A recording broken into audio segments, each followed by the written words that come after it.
Marwari media आप देख रहे हैं। आज है 21 जून 2026 रविवार का दिन, हिंदू तिथि ज्येष्ठ माह की सप्तमी। और आज 21 जून को पूरी दुनिया अंतर्राष्ट्रीय योग दिवस मना रही है। योग भारत की प्राचीन संस्कृति और ऋषि मुनियों की अमूल्य देन है, जिसे आज दुनिया के 190 से अधिक देशों ने अपनाया है। भारत के प्रयासों से वर्ष 2014 में संयुक्त राष्ट्र ने 21 जून को अंतर्राष्ट्रीय योग दिवस घोषित किया था। चलिए नजर डाल लेते हैं आज की बड़ी खबरों पर। शुरुआत कर देते हैं देश की बड़ी खबर के साथ। सबसे पहले तो बड़ी और राहत वाली खबर यह है, मानसून अब धीरे धीरे आगे बढ़ रहा है। मौसम विभाग के मुताबिक 23 जून तक इसके छत्तीसगढ़ पहुंचने की संभावना है। महाराष्ट्र, तेलंगाना, ओडिशा, झारखंड, बिहार और छत्तीसगढ़ के कुछ हिस्सों में मानसून के लिए जरूरी सिस्टम एक्टिव हो गए हैं। इससे मध्य भारत में चक्रवातीय घेरा बना हुआ है, जिससे मानसून के बादल उत्तर भारत की तरफ आ सकते हैं। आपको बता दूं, मानसून पिछले 16 दिनों से 19 राज्यों तक पहुंच चुका है, लेकिन 8 जून से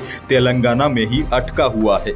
आगे बढ़ेंगे। देश की एक और बड़ी खबर, केंद्र सरकार ने किसानों के खातों में पीएम किसान की 23वीं किस्त डाल दी है। इस किस्त के तहत पात्र किसानों को 2000 रुपए की आर्थिक सहायता सीधे उनके बैंक खातों में ट्रांसफर कर दी गई है। अगर आपने भी पीएम किसान योजना के लिए रजिस्ट्रेशन करवाया है तो अपने बैंक खातों और पीएम किसान पोर्टल पर जाकर किस्त का स्टेटस चेक कर सकते हैं। जिन किसानों के खातों में अभी राशि नहीं पहुंची है, उन्हें ई-केवाईसी, आधार लिंकिंग और बैंक डिटेल्स की जांच करने की सलाह दी जा रही है। खबरों के अनुसार कुछ किसानों की किस्त अटक गई है। इसकी सबसे बड़ी वजह है ई-केवाईसी का पूरा न होना है। सरकार ने सभी लाभार्थियों के लिए ई-केवाईसी अनिवार्य कर दिया है। इसके अलावा बैंक खातों का आधार से लिंक न होना, गलत बैंक डिटेल्स या दस्तावेजों में त्रुटियां भी भुगतान रुकने का कारण बन सकती है। बड़ी जानकारी यह है, कल 23वीं किस्त का इंतजार खत्म हो गया है।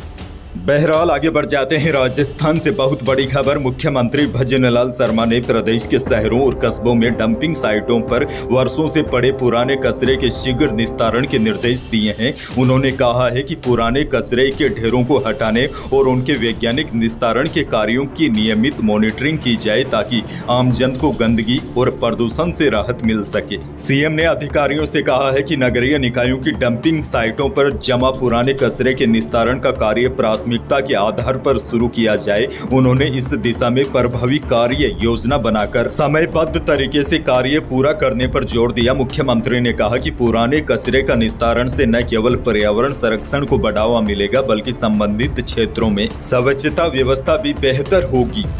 अगली बड़ी खबर की ओर बढ़ जाते हैं। मुख्यमंत्री भजनलाल शर्मा ने शनिवार को राजधानी जयपुर से जयपुर शहर के लिए 29 तथा भीलवाड़ा के लिए 18 इलेक्ट्रिक बसों को हरी झंडी दिखाकर रवाना किया। सीएम ने कहा कि इलेक्ट्रिक बसों का संचालन से आमजनों को बेहतर, सुरक्षित और पर्यावरण अनुकूल परिवहन की सुविधा मिलेगी। उन्होंने कहा कि ई बसों के संचालन से ईंधन की बचत होगी और वायु प्रदूषण में कमी आएगी। साथ ही में महिलाओं और आम यात्रियों की सार्वजनिक परिवहन पर निर्भरता और सुविधा दोनों में वृद्धि होगी। राज्य सरकार शहरों में आधुनिक परिवहन व्यवस्था विकसित करने के लिए लगातार प्रयास कर रही है।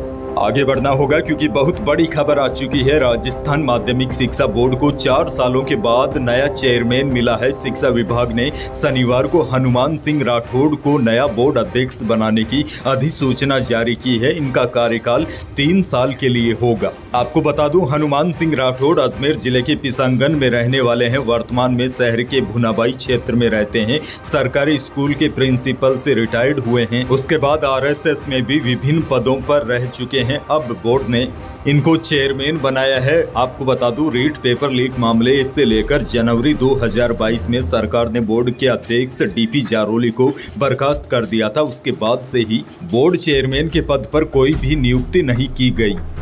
अच्छा, एक और बड़ी जानकारी आपको दे दूं, अगर आप रेल में यात्रा करने की सोच रहे हैं तो यह खबर आपके लिए बेहद काम की हो सकती है। अगर आप ट्रेन में बिना टिकट यात्रा करते हुए पकड़े जाते हैं तो अब आपको पहले के मुकाबले दोगुना जुर्माना देना होगा। रेल मंत्रालय ने शुक्रवार शाम रेलवे एक्ट में किए गए संशोधनों को लागू करने की अधिसूचना जारी कर दी है। इसके साथ ही बिना टिकट यात्रा पर लगने वाले न्यूनतम जुर्माना 250 रुपए से बढ़ाकर 500 रुपए कर दिया है। बड़ी जानकारी यह नियम 20 जून से ही लागू माना जाएगा। रेल मंत्रालय ने एक दिन पहले 18 जून को देश के सभी रेलवे जोन्स को पत्र भेजकर नए नियमों की जानकारी दी थी। पहले खबर आ रही थी कि यह नया नियम 1 जुलाई से लागू होगा, लेकिन बड़ी जानकारी यह है यह नियम 20 जून से लागू हो गया है।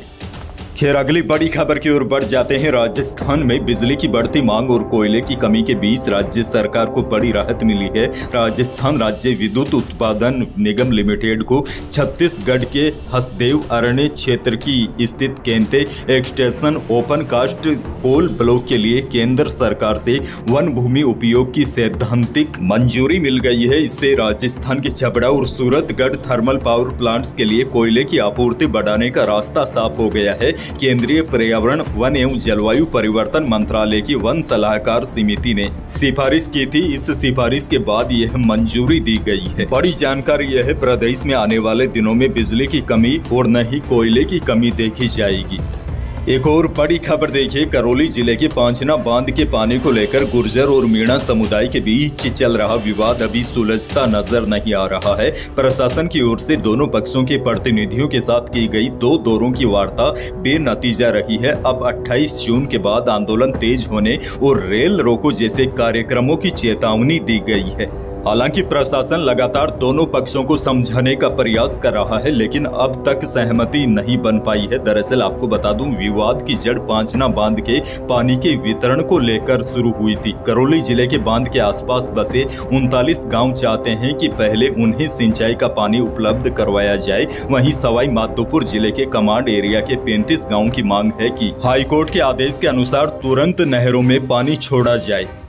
अच्छा देखिए, कल मध्य रात्रि में राजस्थान सरकार ने एक और बड़ा फैसला लिया है। राज्य सरकार ने आधी रात प्रशासनिक फेरबदल करते हुए 178 राजस्थान प्रशासनिक सेवा के अफसरों के तबादले किए हैं। 3 मंत्रियों के विशिष्ट सहायक भी बदल दिए गए हैं। 12 एपीओ आरएएस को पोस्टिंग दी गई है, वहीं 5 आरएएस के तबादले रद्द कर दिए गए हैं। एक और बड़ी खबर, वायदा बाजार की तेजी के असर से जयपुर सराफा बाजार में दोनों ही कीमती धातुओं में तेजी देखी गई। शनिवार को चांदी 1900 रुपये महंगी होकर 2,40,300 रुपये प्रति किलो पहुंच गई। शुद्ध सोना भी 600 रुपये बढ़कर 1,49,200 रुपये प्रति 10 ग्राम रहा और 22 कैरेट यानी कि जेवराती सोना भी 400 रुपये तेज होकर 1,38,300 रुपये प्रति 10 ग्राम रहा।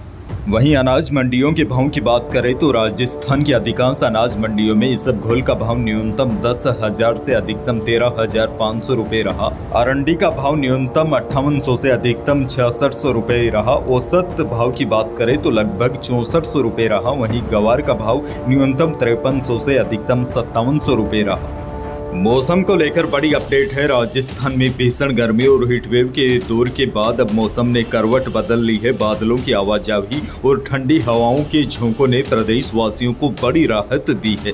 मौसम विज्ञान केंद्र जयपुर की ओर से जारी आंकड़ों के अनुसार पिछले 24 घंटों में राज्य के कई हिस्सों में मेघ गर्जन और वज्रपात के साथ झमाझम बारिश दर्ज की गई है। और देखिए, सबसे बड़ी जानकारी तो यह है, पश्चिमी विक्षोभ के सक्रिय होने से अगले 24 घंटों के लिए भी तेज आंधी और बारिश की चेतावनी जारी की है। बीकानेर संभाग, शेखावाटी क्षेत्र, जयपुर, भरतपुर और अजमेर संभाग के लिए मौसम विभाग ने आंधी बारिश की चेतावनी जारी की है। मौसम विभाग ने प्री मानसून का माहौल 24 जून तक प्रदेश के कई हिस्सों में यूं ही बने रहने की संभावना जताई है। एक और बहुत बड़ी खबर, ईरान ने फिर से होर्मुज स्ट्रेट को बंद कर दिया है। ईरान की जॉइंट मिलिट्री कमांड ने सरकारी टीवी पर ऐलान करते हुए कहा है कि होर्मुज स्ट्रेट फिर बंद हो गया है। इसकी वजह लेबनान में हो रहे इजरायली हमले हैं।